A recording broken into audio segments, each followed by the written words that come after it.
Hi, Connor Gunn here from Lethbridge News Now. Welcome to the weekly from LNN, where we go over some of the biggest stories from this past week and what you can look forward to this weekend.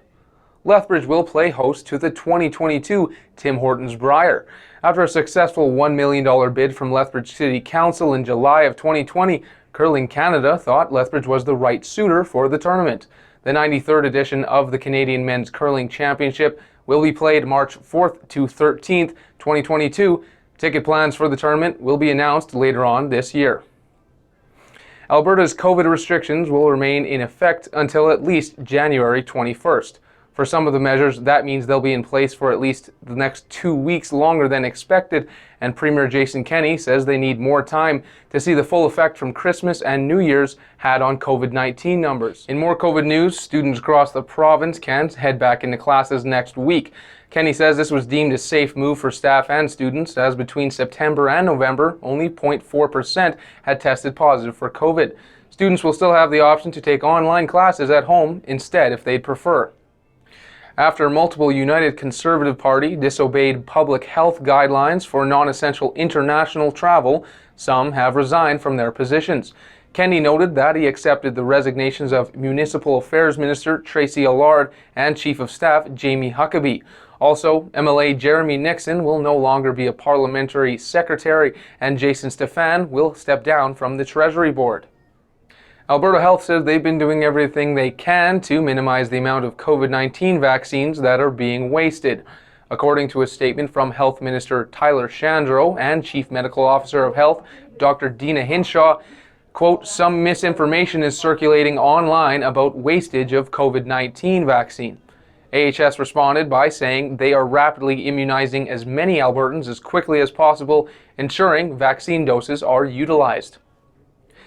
Chris Spearman will not be running for re-election as the mayor of Lethbridge. He says he's past the typical age of retirement, and assuming travel restrictions are lifted by October, he wants to be able to visit his family abroad. You can see the full video and story at lethbridgenewsnow.com. The Lethbridge Medicine Hat region saw the province's highest unemployment rate last month. In December, that figure was 10.5%. That's up from November's 9.6%. The unemployment rate for Alberta last month was 11%, down slightly from 11.1% in November. The Canadian economy lost 63,000 jobs last month, with a jobless rate of 8.6%. A 33-year-old man has been charged in connection with Tuesday's hit and run in the downtown area. The collision happened around 1 p.m. at the intersection of 3rd Avenue and 3rd Street South. A woman in the crosswalk was hit by a vehicle, which then fled the scene. The victim was taken to hospital in serious but non-life-threatening injuries. The driver, who has not been identified, faces 3 charges and will be in court March 16th. In sports, the United States derailed the previously undefeated Canadian juggernaut, beating them 2-0 Tuesday to capture the gold medal at the World Junior Hockey Championship. It's the first gold medal for the Americans since they won it all in 2017. Those are just a few of the stories we've been covering this week. To stay up to date on the latest local and regional news, head over to lethbridgenewsnow.com or find us on Facebook, Twitter, or Instagram. And if you have any stories or topics you'd like us to follow, send us a message. Thanks for watching. Tune in next Friday for another edition of The Weekly with me, Connor Gunn. Have a great weekend.